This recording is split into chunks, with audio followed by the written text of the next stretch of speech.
you for purchasing your new HD TV set. This simple instructional video will guide you through the setup of your new TV. Digital television is the latest technology of high-definition TV that will display the best available signal today. Before we begin, you will need a Phillips head screwdriver, an HDMI cable or analog cable, depending on what type of source you're using. I also recommend you have a soft cloth or towel to place your TV on when mounting the stand. First, take your television out of the box and remove the plastic wrapping. Careful, you should have some help to avoid injury or damage to the unit, as it can be pretty heavy. Place the TV face down on a soft cloth or towel so we can mount the stand later. You'll notice a few items in the box along with your TV. The remote control, batteries, owner's manual, quick start guide, power cable, the stand, and screws. If you don't see some of these items, don't worry. These accessories may vary depending on which model you purchase. Now we're going to set up the stand of your TV. Make sure the unit is on the edge of your table and carefully align the stand against the television in the correct direction. Insert the screws and tighten them one at a time. Be careful not to over-tighten them, as it can damage the stand. You can now stand your TV upright and we're ready to connect your devices. Open the battery compartment on your remote in the direction of the arrows. Place the batteries in the remote. Be careful and make sure you place them in the correct polarity and place the cover back on. Depending on how you get your television signal, there will be different types of connections.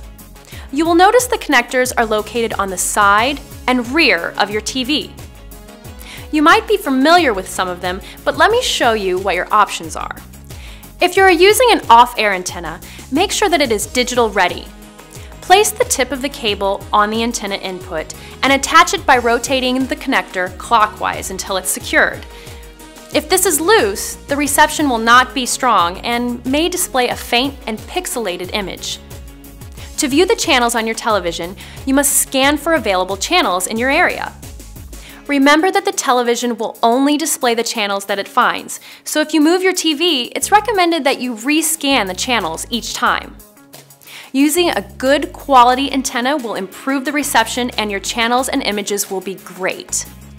If you're using a cable or satellite receiver, you have several options. Let's check them out. There are many options for getting a good signal. Let's review a good, better, and best scenario. The good connection is what is referred to as a composite, which are the yellow, white, and red cable. This is also referred to as an analog connection. Simply match the colors of the cables with the colors of the inputs in your TV. A better connection is called component. It uses 5 connectors, red, blue, and green for video, as well as white and red for audio. This is a better option because it can display high-definition video. As with composite, match the colors of the connectors with the input colors on the TV. The best and simplest connection is called HDMI. It's the best because it transfers digital video and sound from the source to the television with a single cable. It uses high-definition video and sound, and since we all know that digital is better than analog, it's recommended to use HDMI whenever possible. It will give you the best quality and performance on your new TV. When connecting the HDMI cable from any device like your cable or satellite box, plug one side of the HDMI cable in the back of your device and the other side into the HDMI input on your TV. Remember, your TV is equipped with multiple HDMI inputs, so it's best to use HDMI 1 for your television. The same principle applies when connecting any other device such as a DVD player, Blu-ray player, VCR, or camcorder. And remember, good, better, and best. When possible, use an HDMI connection. You can also connect your computer to the TV with a VGA cable like this one for video and a regular headphone-style jack for the audio. You're now ready to power up your TV. Plug the power cable into the back of your unit and the other end into the wall. Once your TV is plugged into the wall, you will notice the power indicator on the front panel lights up. If you don't see a light, check the side and rear of the TV for the power switch. You must first switch it on and make sure the power cable is properly connected to the wall.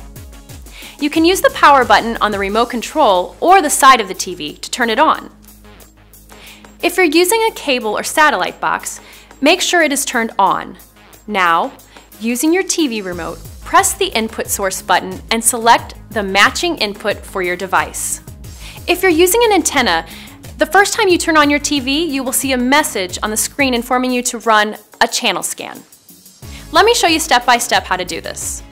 First, press the menu button on your remote and use the left and right arrow keys until you reach Channel. Using the up or down arrow keys, select Air Cable.